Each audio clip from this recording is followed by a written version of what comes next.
우리가 요한복음 15장을 계속 한 두어 달 됐나요? 계속 지금 보고 있습니다. 요한복음 15장은 한마디로 포도나무 비유입니다. 포도나무는 예수 그리스도시고 우리는 그의 가지입니다. 그래서 우리가 아는 것처럼 가지가 열매를 스스로 맺는 것이 아니라 우리가 예수님 안에 온전히 붙어 있을 때 그분이 주시는 은혜로 말미암아 기뻐하고 아름다운 열매가 맺히도록 되어 있습니다. 우리 오늘 이런 의미에서 예수님의 말씀을 살펴보는데요. 우리가 처음에 예수님을 믿을 때는 뭐가 뭔지 잘 모릅니다. 그냥 오니까 오는 거고 들으니까 듣는 거예요. 그런데 처음에는 그렇게 출발을 하였지만 나중에 우리가 연단도 받고 훈련도 받고 믿음의 연조가 깊어가면 갈수록 서서히 분명하게 무엇인지를 알아가게 됩니다. 이것을 가장 잘 나타내주는 사건이 요한복음 3장에 나오는 니고데모의 사건이에요. 유대인의 관원인 니고데모가 어느 날 예수님을 만나서 대화를 합니다. 그 대화 중에 예수님께서 니고데모에게 이렇게 말씀합니다. 내가 진실로 진실로 내게 이르노니 사람이 거듭나지 아니하면 하나님의 나라를 볼 수 없느니라. 예수님이 거듭나라 하는 말을 할 때 니고데모가 이렇게 반문을 합니다. 어떻게 사람이 다시금 어머니의 모태로 들어가서 태어날 수 있습니까? 하고 반문을 해요. 그런데 예수님의 대답이 이렇게 말씀합니다. 거듭난다는 것은 네가 다시 어머니의 뱃속으로 들어갔다 나오는 것과는 전혀 차원이 다른 문제이다. 말하자면 고린도후서 5장 17절의 말씀처럼 거듭난다는 건 무엇이냐면 이런 거예요. 그런즉 누구든지 그리스도 안에 있으면 새로운 피조물이라. 이전 것은 지나갔으니 보라 새 것이 되었도다. 자, 우리는 어떤 사람이 됐어요? 새로운 피조물이 되었고 새로운 사람이 되었어요. 여러분, 만약에 하나님께서 여러분들에게 큰 은혜를 주셔서 더 크고 넓고 아름다운 집으로 이사를 가면 이제껏 살아왔던 세간살이 다 어떡하시겠어요? 버려야죠. 새로운 집인데 막 한 30년 된 농 갖고 가고 뭐 한 20년 된 냉장고 뭐 달달거리는 거 갖고 가서 살고 말이 안 나오네. 그렇게 살고 싶으시겠어요? 아니죠. 새로운 데 가면 새롭게 살고 싶어요.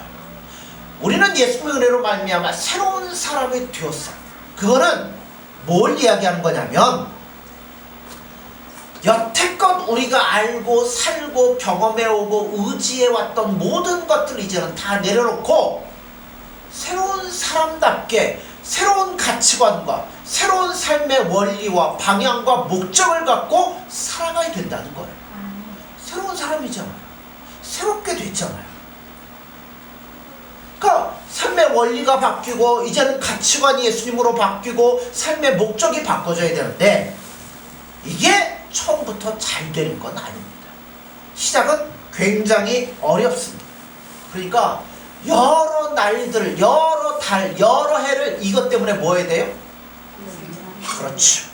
헤맬 수 있고 망설일 수 있고 고민을 해야 되고 이게 진짜 옳은 것인지 이런 과정을 거쳐서 마침내 거듭나는 자리에까지 우리가 올라갈 수 있는 거예요. 그러니까 누구도 처음부터 쫙 가서 가는 사람은 아무도 없어요. 전부 다 뭐가 있어요? 굴곡이 있고 어려움이 있고. 그래서 그것 자체가 우리에게 뭐가 되는 거냐면 간증거리가 되는 겁니다. 그러다가 드디어 어느 날 탁, 그래, 진짜 예수님이 나의 삶의 목표이고 방향이고 내 삶의 원리야. 그래서 이제는 내가 예수님만 사랑하며 예수님만 믿겠습니다 하는 뭘 하게 돼요? 결단을 하게 되는 거죠. 자, 결단을 했어요. 그러면 이제 다 끝났습니까? 그런데 많은 사람들이 나 이제 예수님으로 살겠어. 그러면 모든 것이 끝났다라고 생각을 해요. 근데 아니에요.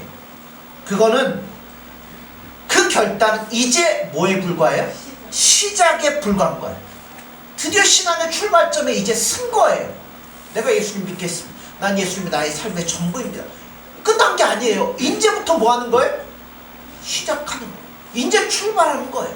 그래서 우리의 고백을 내 몸에 하나하나 체득을 해서 진짜 예수님이 기뻐하는 사람으로 바꿔져 나가는 것, 그걸 위해서 이제 시작하고 있다는 겁니다.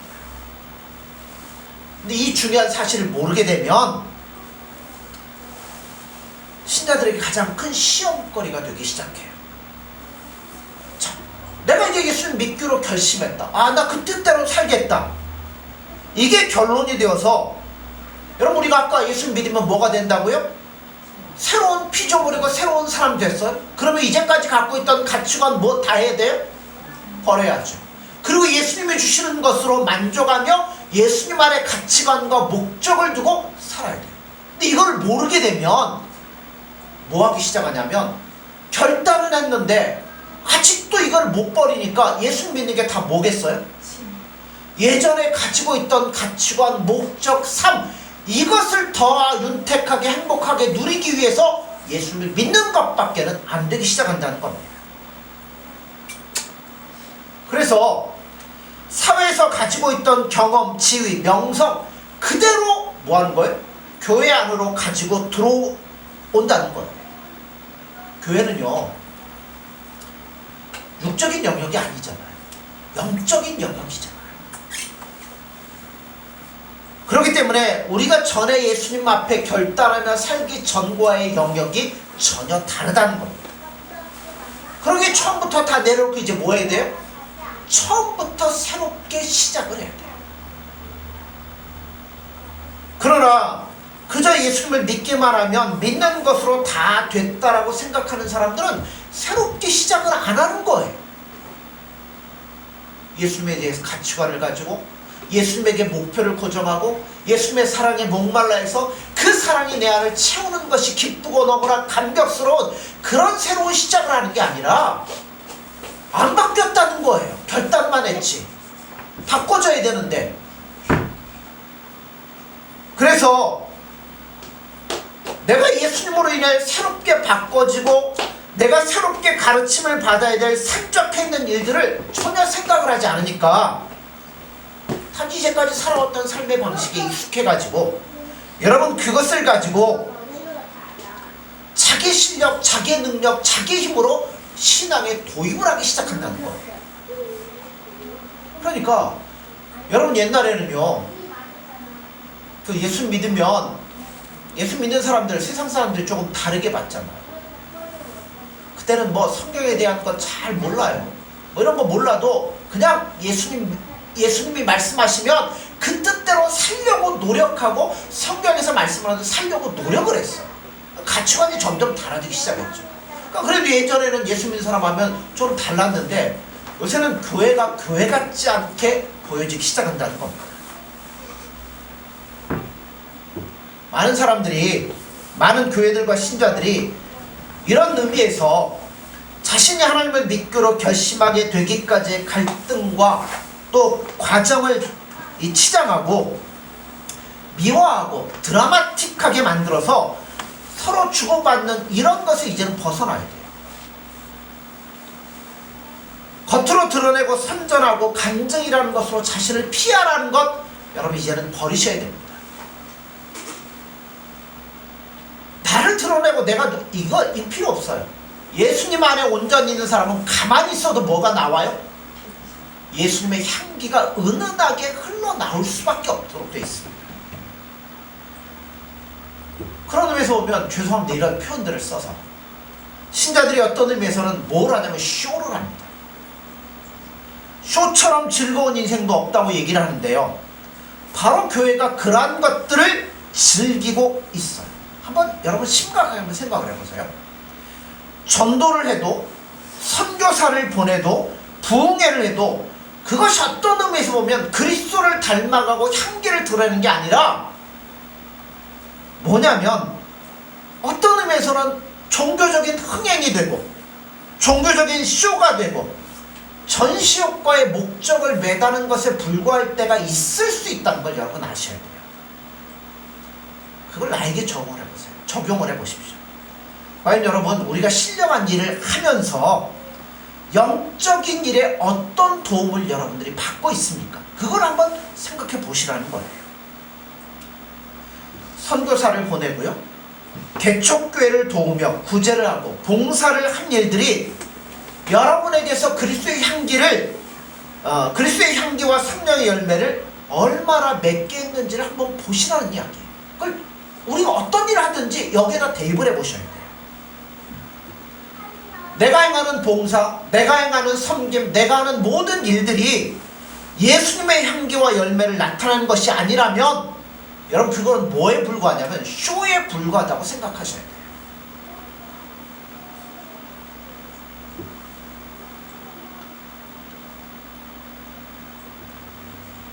어떤 분이 이런 얘기를 하셨어요.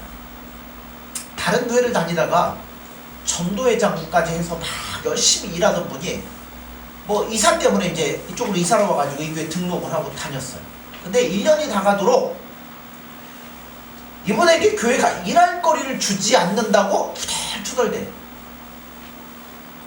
할 일은 많은데 일꾼이 없는 교회들에게는 그런 분과 같은 생각이 굉장히 좋습니다. 좋다고 생각할 수 있어요. 그러나 오히려 그렇지 못한 부분이 대부분일 수 있다는 걸 여러분 생각하셔야 돼요. 되게 교회 열심히 봉사한 분 치고, 죄송합니다 이런 표현 써서 자꾸, 예의 바른 분 찾기가 참 쉽지가 않습니다. 무슨 얘기냐면 이런 거예요. 여러분, 우리가 봉사를 하고 섬김을 하고 일을 하면 뭐가 나와야 돼요? 예수님의 향기가 흘러나와야 돼요. 예를 들면 이런 거예요. 교회에서 봉사를 하면서 온유해지고 겸손해지고 아름다워지는 것이 아니라 막 열심히 일을 하는데 나중에 보면 굉장히 사람이 뭐예요? 까칠해지고 거칠해지고 이런 경우들이 많아요. 거꾸로 돼야 되는 거 아닙니까? 교회에서 봉사를 하고 일하다 보면 거칠은 사람이 얌전해지고, 막 세상적인 일에 밝았던 사람이 교회 봉사를 하다 보니까 거룩해지고, 급했던 성미가 침착해지고, 양보할 줄 모르던 사람들이 양보하게 되고, 인내할 줄 모르던 사람들이 기다릴 줄 아는 사람이 돼가야 이게 올바른 거잖아요. 그런데 왜 교회를 하면 할수록 거칠어지는지 모르겠습니다. 교회는 누가 세우셨습니까? 예수님이 세우셨습니다. 그러므로 교회에 나오는 사람들은 이전에 자기가 가지고 있었던 목적을 가지고 모이는 게 아니라 나를 부르신 예수님의 목적에 맞게 살아야 된다는 거예요. 예수님의 목적과 뜻대로 내가 교회에 나와서 예수님을 만나고 또 예배를 드리고 신앙생활하면서 예수님이 나를 부르신 목적에 맞게 내가 차츰차츰 뭐 해줘야 돼요? 바꿔줘야 되죠. 변화되어야 되죠. 그래서 나 예수님을 더 많이 알았어. 그것 때문에 감격스럽고 예수님의 사랑을 너무나 많이 느끼기 때문에 거기에 기뻐하며 즐거워하며 행복해져야 된다는 겁니다. 그게 우리가 교회 나오는 목적이잖아요. 그러나 뜻밖에도 대다수의 교인들이 이 예수님 앞에 나올 때 귀를 가지고 나오는 게 아니라 뭐만 갖고 나와요? 입만 갖고 나올 때가 참 많이 있습니다. 우리는 내 지식과 경험으로 예수님을 스스로 터득한 자들이 아니잖아요. 자, 오늘 26절 말씀 보세요. 내가 아버지께로부터 너희에게 뭘 보낸다고요? 보혜사, 성령님을 보내신 자. 보낼 보혜사 곧 아버지께로부터 나오시는 진리의 성령이 오실 때 그가 누구를 증거한다고요? 나를 증언한다고 했잖아요. 자, 우리는 내 능력과 힘으로는 예수님을 알 수가 없어요. 성령께서 오셔서 나에게 예수님이 누군가를 가르쳐 주시고 깨닫게 해주셔야만 알아들을 수 있는 자들입니다. 우리가 예수님 만나기 전에 세상에서 갖고 있던 지식이나 경험으로 예수님을 치장하고 예수님께 봉사하려고 모인 자들이 아니라는 거예요. 그걸로는 못하는 거예요. 자, 포도나무 비유가 다시 나오는 거예요. 가지는 누가 주는 영양분으로, 나무이신 예수님이 주시는 영양분을 공급받아야만 열매를 맺고 아름다운 일들을 할 수 있다는 겁니다. 그러므로 우리는 예수님이 공급해 주시는 것으로만이 모든 일을 할 수 있다는 걸 아셔야 된다는 거예요. 그러니까 예수님 은혜를 안 주면 우리 예수님 사랑할 수도 없어요. 예수님 내 마음을 열어주지 아니하면 내가 예수님 알고 나올 수도 없어요. 모든 게 맞죠. 모든 게 그래요. 그런데 너무나 많은 신자들이 이제 내가 예수를 믿었으니 자 예수를 믿으면 은혜가 너무나 감사하니까 뭐 하고 싶어요? 예수님 앞에 뭔가를 막 해드리고 싶죠. 그 마음을 가지면서 예수님이 내 안에 주시는 것으로 해야 돼요. 그죠? 예수님 목적이 그거니까. 그런데 예수님이 주지 않는 내 자신 갖고 있는 것으로 신앙을 만들어내려고 애를 쓰고 있다는 겁니다. 이렇게 되면 큰 문제가 발생하기 시작해요. 예수님이 주시는 은혜로 사는 게 아니라 나의 확신과 신념과 이 내가 갖고 있는 능력으로 예수님의 일을 하려고 하다 보면은 뭐가 나올 수밖에 없면 불법이 나올 수밖에 없어요. 예수님이 주는 것으로 안 하는데 그게 옳겠습니까? 그래서 예수님의 심판 때 뭐라 그래요? 불법을 행하는 자들아 내게서 다 떠나라고 하죠.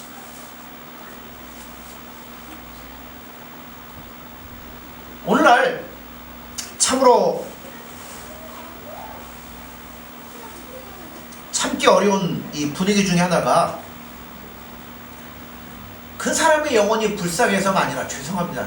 이런 말을 쓸 수밖에 없는 게 그 사람의 호주머니에 있는 돈이 필요한 교회가 되고 있지 않나? 한번 생각을 해보셔야 돼요. 우리는 늘 바라볼 때 그 사람의 뭘 봐야 돼요? 영혼을 봐야 돼요. 그 사람의 영혼을 바라보는 것이 아니라 그 사람이 가지고 있는 지위나 명성이나 물질로 판단하는 일이 있어서는 안 되는 거예요. 근데 이 같은 유혹은 누가 제일 심하게 느끼겠어요? 교회를 앞에서 끌고 나가는 목사가 제일 심하게 느끼겠죠. 제일 큰 시험 중에 하나예요. 그런 유혹들을 이겨내야 된다는 거예요. 하나님께서는 분명히 우리를 신령하고 풍성한 것들을 우리 안에 넘치도록 부어주시기 위해서 우리를 부르셨습니다. 근데 우리는 그 예수님의 뜻을 믿지를 않고 그 말씀에 귀를 기울이지 않는다는 거예요. 그러다 보니까 자연신앙생활 하는데 양보도 없고 온유함도 없고 기다려주는 것도 없더라는 겁니다. 결국 예수님이 주는 것으로 안 하니까 이게 없는 거예요. 그러다 보니까 결국 누가 밀려날 수밖에 없어요? 내가 갖고 있는 걸로 하려니까 예수님은 필요 없잖아요. 예수님이 당연히 뒷전으로 밀려날 수밖에 없도록 되어 있습니다. 여러분이 예수님을 믿고 신앙생활하면서 교회 열심히 출석을 다녀요. 그러다가 제일 처음으로 당황하게 되는 일들이 뭐가 있을까요? 뭐 때문에 당황하게 될까요? 모를 때는 교회 오면 다 좋은 줄 알았어. 뭐 신자들도 좋고 뭐 좋고 모든 게 다 좋을 줄 알았어. 그런데 몇 년 믿다 보니까 교회가 이렇게 되네? 아니 모든 신자들이 뭐 이래? 이러면서 신학에서 당황을 하기 시작합니다. 그래서 어떤 목사님 그러더라고요. 목사에게 있는 제일 큰 유혹 중에 하나가 뭐냐면 신자들이 예수님 믿고 3년 뒤면 다 어디 갔으면 좋겠다고요? 천국 갔으면 좋겠대요. 3년만 믿고 전부 다 예수님 믿고 천국 갔으면 좋겠대요. 왜냐하면 대개 제일 열심을 내고 할 때가 예수님 딱 믿고 3년 정도래요. 그때 참 봉사 열심히 하고 하다가 3년이 지나면 조금씩 변화되기 시작한다는 겁니다.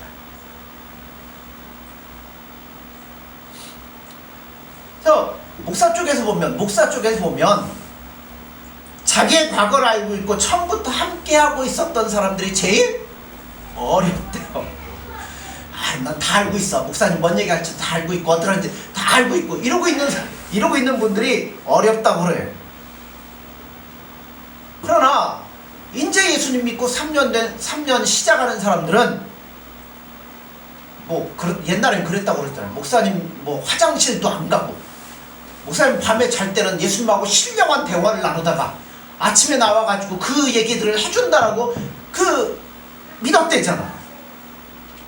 그러니까 목사가 어떤 하나님의 말씀을 전하면 아멘으로 받고 그 말씀을 즐거워하고 그 말씀 앞에 순종하며 나갔다는 겁니다. 이 그래서 목사는 누구만 만나고 싶어요? 3년 안에 있는 사람 만나고 3년 지나면 빨리 예수님 믿고 천국 가십시오. 나는 날마다 3년. 근데 이게 제일 큰 유혹이죠. 왜냐하면 교회는 서로 입만 맞는 사람들끼리 만나서 모이는 곳이 아니잖아요. 여러분 한번 생각해 보세요. 여러분이 낳은 자식이 여러분의 마음에 딱 맞는 적이 1년에 몇 번이나 있습니까? 정말 이 자녀 때문에 기뻐하고 즐거워하는 일이 1년에 몇 번 되실까요? 거의 없죠. 그저 속썩이는 날들이고 걱정의 연속입니다. 공부를 못하면 못해서 걱정이고, 학교 담임선생님이 오라고 그러면 얘가 또 학교에서 뭔 사고 쳤나 걱정이고, 뭐 어딜 좀 놀러 가려고 해도 얘 어린애들만 놓고 갈 수가 없으니까 이것도 걱정이고. 그래서 여러분 자식을 선택하십니까? 아니잖아요. 자녀는 하나님이 나에게 주신 선물이고 내가 맡아서 나에게 맡기워진 책임일 뿐이죠. 그러니까 혹 성도가 목사를 선택할 수는 있겠죠. 그러나 목사가 성도를 선택할 수 있는 법은 없다고 생각합니다. 그러니까 좋은 신자 만났으면 좋겠습니다. 이것도 참 큰 유혹거리 중에 하나예요. 오늘 여러분들은 무엇을 기대하면서 오늘 이 자리에 나오셨습니까? 예수님의 의도와 뜻이 무엇인지는 아예 관심이 없는 신자들이 세상에는 참 많이 있어요. 민수기 11장에 가면 여기에 대해서 굉장히 재미있는 기록들이 나옵니다. 이스라엘 백성들이 홍해를 건너고 만나를 먹으면서 광야길을 걷고 있을 때의 일인데요. 민수기 11장에 보면 그들 중에 섞여 사는 다른 인종들이 탐욕을 품음에 이스라엘 자손도 다시 울며 이르되 누가 우리에게 고기를 주어 먹게 하랴. 우리가 애굽에 있을 때는 값없이 생선과 오이와 참외와 부추와 파와 마늘들을 먹은 것이 생각나거늘 이제는 우리의 기력이 다하여 이 만나 외에는 보이는 것이 아무것도 없도다 하니. 홍해를 건너는 일이 엄청난 일이잖아요. 바다가 갈라져서 양쪽으로 물의 벽이 딱 쓰고 그 땅을 밟고 걸어갈 때 발에 뭐가 걸리겠어요? 막 말미잘 밟고 해삼 막 밟고 이러면서 건너갔을 거 아니에요. 그 감격이 얼마나 놀라웠던지 출애굽기 15장에는 거기에 대한 감사의 찬송이 한 장에 걸쳐서 기록되어 있습니다. 그리고 광야를 가다가 목이 마르면 하나님께서 반석을 터뜨려서 물을 주십니다. 먹을 게 떨어지면 밤새 이슬 같은 만나를 내려주셔서 그 만나를 통하여서 양식을 삼았습니다. 그런데 그러한 것들이 그들을 만족시키지 못했다고 성경은 기록하고 있어요. 예수 믿고 나서 어떤 분들이 간증하는 거 들으면 우리도 어떠고 싶어요? 나에게도 저런 간증거리가 있었어요. 나도 그냥 밤에 자는데 예수님이 나타나셔가지고 얘야 내가 너를 사랑한다 하고 머리를 쓰다주면 얼마나 좋을까요? 기도했더니 막 병이 다 나았어요. 얼마나 좋을까요? 그런데 그런 간증을 하고 모든 것은 아니겠죠. 그러나 3년을 제대로 가는 사람을 본 적이 별로 없습니다. 기도해서 병 났고요. 기도해서 아이가 학교에 들어가고 기도해서 잘된 것이 그의 평생의 신앙생활에 잘할 수 있도록 힘을 주었다고 하는 사람들 그렇게 많지가 않더라는 거죠. 출애굽 사건을 우리가 한번 보세요. 출애굽은 애굽에서 꺼내서 어디다 넣으려고요? 가나안에다 넣는 게 목적이에요. 광야에다 넣으려고 애굽에서 꺼낸 게 아니에요. 우리가 예수를 믿고 애굽 같은 이 세상의 죄악에서 구출받은 것은 우리로 하여금 광야와 같은 현실의 삶에서 영원토록 잘 살라는 것이 아니라 저 가나안, 저 천국에서 영생하도록 잘 살도록 하는데 그 목적이 있는 거예요.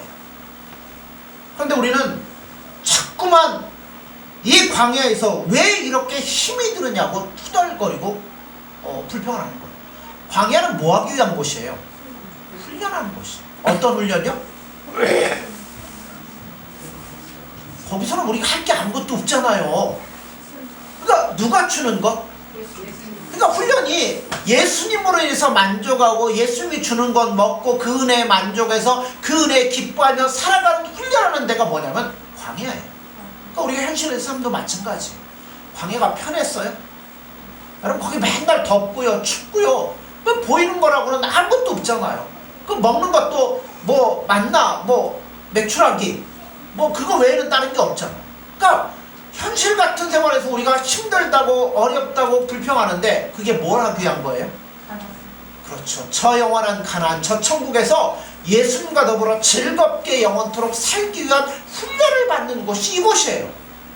여러분 훈련 받으면 힘들어요? 안 힘들어요? 힘들어요. 안 힘드는 훈련이라는 건 없어요. 당나라 군대도 아니고 무슨 우리나라 특수부대들 더 용맹한 부대를 만들려면 훈련이 더 뭐 할 수밖에 더 힘들 수밖에 없어요. 어젠가 이렇게 제가 잠깐 텔레비 이렇게 돌다가 그 왜 강철 부대 뭐 최용재 씨인가 그 있는데 이 양반이 특전사인데 제일 힘든 게 뭐였냐면 추운 겨울에 혹한기 제일 추울 때 훈련을 나간대. 대관령 같은 데를 넘어가는데 뭐가 제일 힘드냐면 자기들은 힘들어 죽겠는데 밑에 보니까 뭐예요?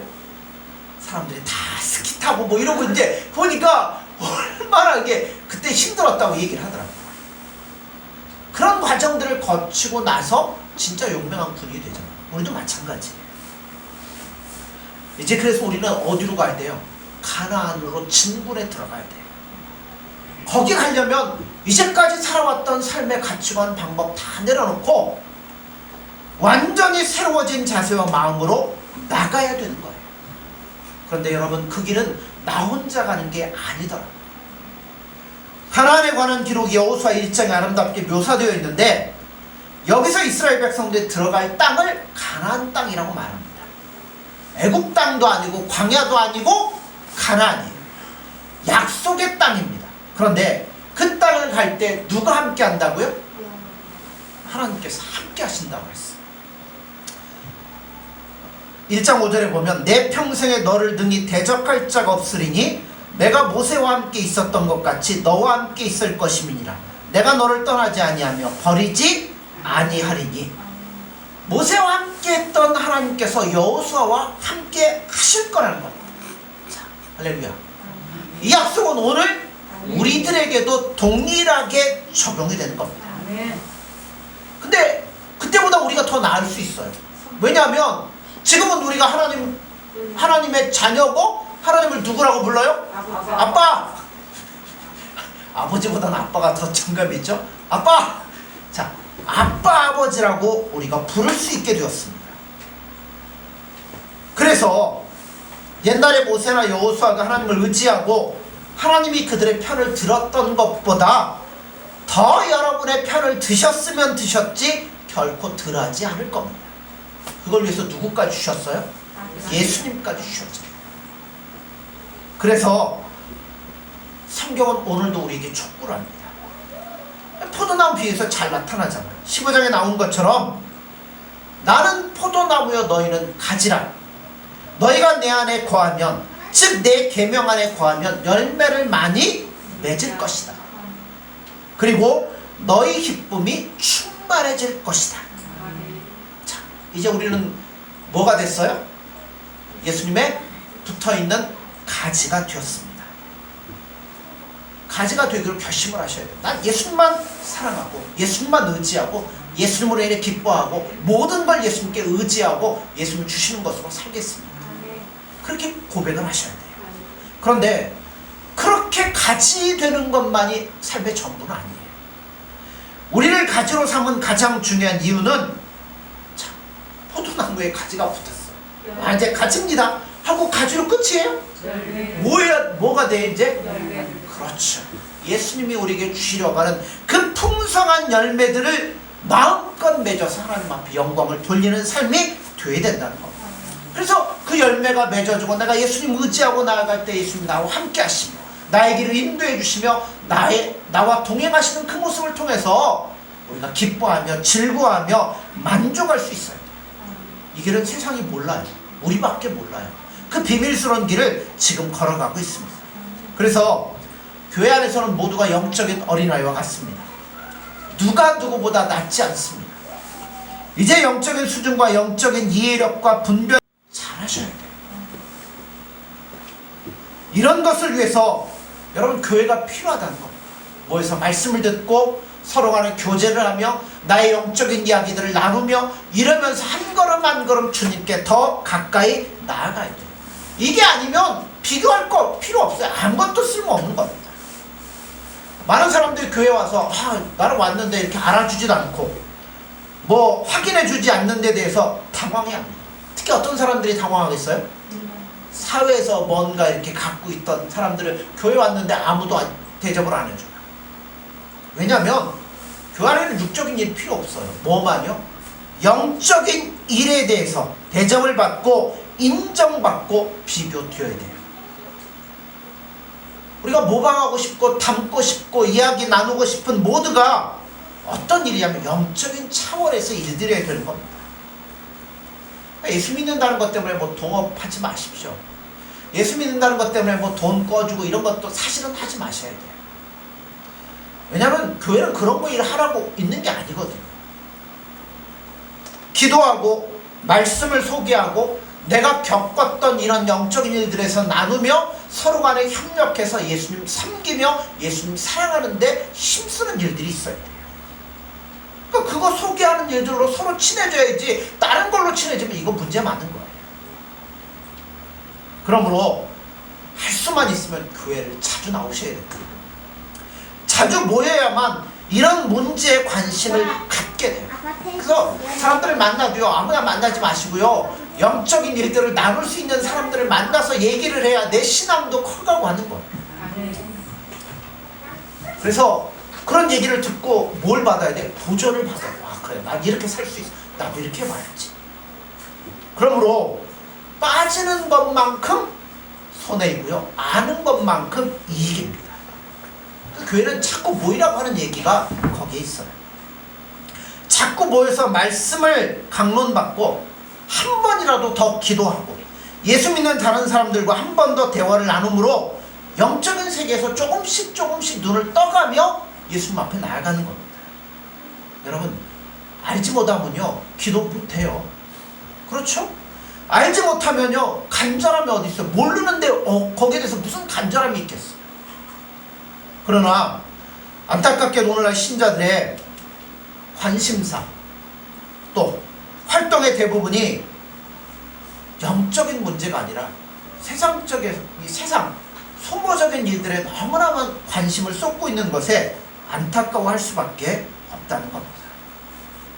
이게 오늘날 교회가 처해 있는 최대 약점이고 병이라고 생각하는데요. 생각해보세요. 가나안의 전쟁은 굉장히 신기하고 기이합니다. 보세요. 홍수가 나는 요단강 어떻게 건너요? 헛개를 앞세우고 단번에 건너갑니다.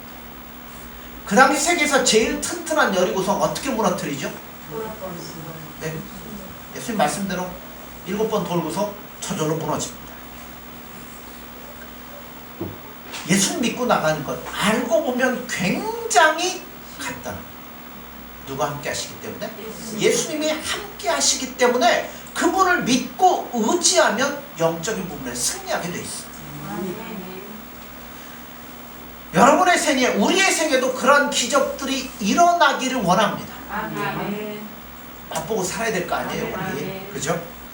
그런데 오늘 신자들이 심각한 병이 있다면 아예 이런 영적인 삶을 살지 않기로 마음을 굳혔어요. 예수 믿는 것도 뭐 때문에 믿어요? 단지 세상에서 좀 잘 살아보려고 예수님을 이용하는 것에 불과할 때가 많습니다. 여러분, 여기에서 돌아서야 돼요. 교회에 나오게 되면 예수님을 만나게 됩니다. 예수님을 자주 만나게 되면 누구를 닮겠어요? 예수님을 닮게 돼 있습니다. 그래서 세상의 것들을 극복하게 만들며 전혀 상상할 수 없는 새로운 사람으로 예수님 우리를 만들어 주실 거예요. 그러므로 여러분, 그 미집지근한 자리에서 이제는 깨어나셔서 여러분 예수님에게 기대를 하세요. 뭐, 교회 나와야 그러지 마시고요, 예수님께 온전하게 기대를 하십시오. 그리고 입술을 열어 구하세요. 예수님, 내가 이제 예수님만 사랑하겠습니다. 아, 예수님 사랑합니다. 예수님 이제 내가 예수님만 사랑하고 내 삶의 모든 것 다 걱정 안 하고 예수님께 맡길 테니까 나머지 일은 예수님 한번 하십시오. 그러고서 뭐 하셔야 돼요? 예수님에게 구하십시오. 지금까지 우리의 신앙생활 어떻게 보면 참 가난한 신앙이었습니다. 일시적이고 잠시만에 소모되어 없어져 버리고 말 세상의 것들을 위해서 그렇게 몸부림치며 애썼던 거잖아요. 근데 여러분 그거 아무런 의미 없는 무의미한 이 몸짓일 뿐입니다. 이제는 사라지고 소모되고 없어질 것에 매달려 있는 동안에 여러분 보세요. 내가 거기에 매달려 있는 동안 진짜 나에게 중요한 것들은 다 뭐하고 있는 거예요? 놓치고 잃어버리고 있다는 거예요. 그거를 깨달으셔야 돼요. 그리고 이제부터는 신자의 신자된 바른 위치를 이탈하지 마시고 여러분 그렇게 어렵지 않습니다. 그러니까 예수님 사랑한다 고백하고요. 뭘 하든 예수님께 물어보고요. 그 예수님과 더불어서 동행하는 삶을 살아가시면 돼요. 우리가 그렇게 살아가는 것 세상은 몰라요. 알아주지 않습니다. 왜냐하면 우리는 영적인 것에 속해 있고 저들은 육적인 것에 속해 있기